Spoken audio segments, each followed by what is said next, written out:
The basic groove of this piece is based around 4 notes, and we transfer that 4-note riff across all 3 chords.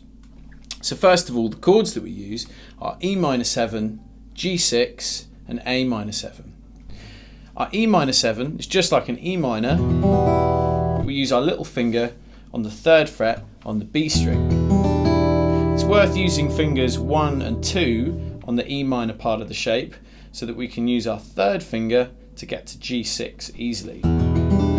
So our G6 involves taking off our 1st finger and our little finger, leaving our 2nd where it is, and putting our 3rd onto the E string on the 3rd fret.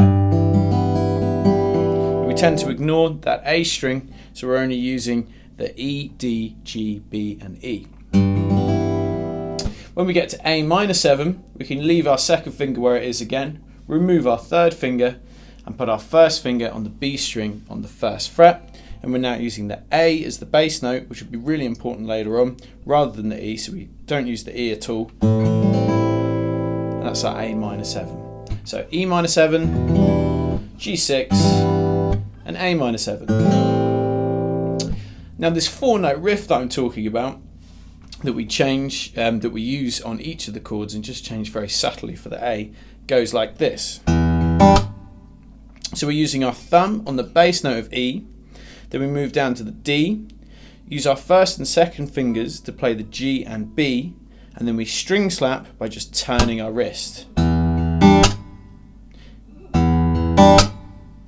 Now you'll notice that the 1st note, the E, or we'll just call it the bass note for now to save confusion, rings out much longer than the D, G and B. The string slap lasts about as long as our bass note, but obviously it's not a note that's sustaining.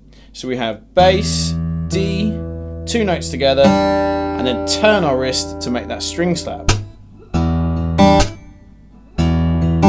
Now in each bar we repeat that 4-note riff twice.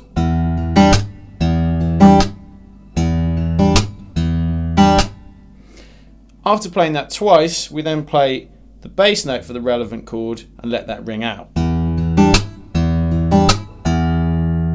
So that's.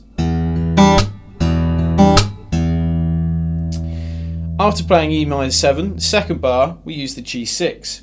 Now we change the chord, but our right hand does exactly the same thing. Then in the 3rd bar we move to A minor 7, and obviously we've changed our chord with our left hand, and our right hand does exactly the same thing except for one simple difference. Instead of starting on the E string and using that as our bass note, the bass note is now on the A string, so we're playing from there. So we're going A, D, 2 strings together, our G and our B, and then a string slap. And we still string slap around the E string or the A string. We don't have to be too precise, we're just trying to make a percussive sound.